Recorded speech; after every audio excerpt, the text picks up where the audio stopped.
Paano ako magiging mas may pananagutan? May makapagkukubli bagang sinuman sa mga lihim na dako na hindi ko makikita siya. Sabi ng Panginoon, hindi baga pinupuno ko ang langit at ang lupa. Sabi ng Panginoon. Ang seryosong pananagutan ay nagsisimula sa Diyos. Mas mauunawaan natin kung ano ang ating ginagawa at kung bakit natin ito ginagawa kapag naiintindihan natin kung para kanino natin ito ginagawa. Alam niya ang lahat ng mga lihim ng ating mga puso, kaya bakit subukang itago ang anumang bagay mula sa Kanya?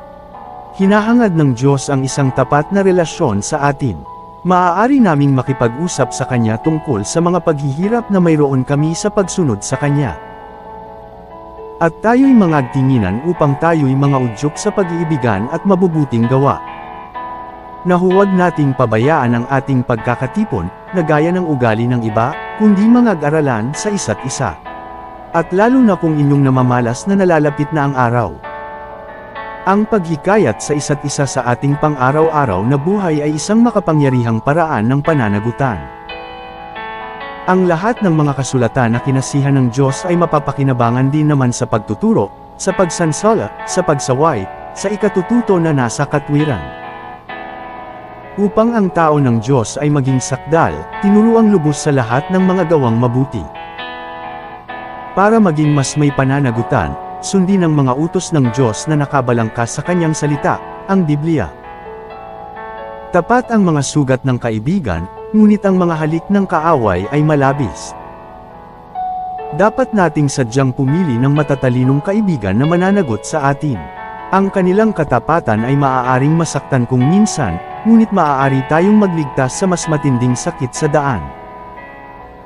Ang lakad ng mangmang ay matuwid sa kanyang sariling mga mata, ngunit siyang pantas ay nakikinig sa payo. Bahagi ng pagiging responsable ay ang pagiging mabuting tagapakinig at tagamasid. Marami tayong matututuhan tungkol sa ating sariling pag-uugali sa pamamagitan ng pagmamasid sa iba at pakikinig sa matatalinong kaibigan na ating iginagalang. At nang siya'y makapagpasalamat, ay kanyang pinagputol-putol, at sinabi, "Ito'y aking katawan na pinagputol-putol dahil sa inyo, gawin ninyo ito sa pag-aalaala sa akin." At gayon din naman hinawakan ang saro pagkatapos na makahapon, na sinasabi, "Ang sarong ito'y siyang bagong tipan sa aking dugo.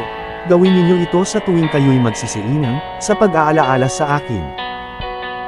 Ang mga tradisyon ay maaaring magbigay ng pananagutan, isang pare-parehong paalala ng katotohanan. Sinimulan ni Jesus ang tradisyon ng hapunan ng Panginoon upang ipaalala sa atin ang kanyang nagbibigay buhay na sakripisyo para sa atin.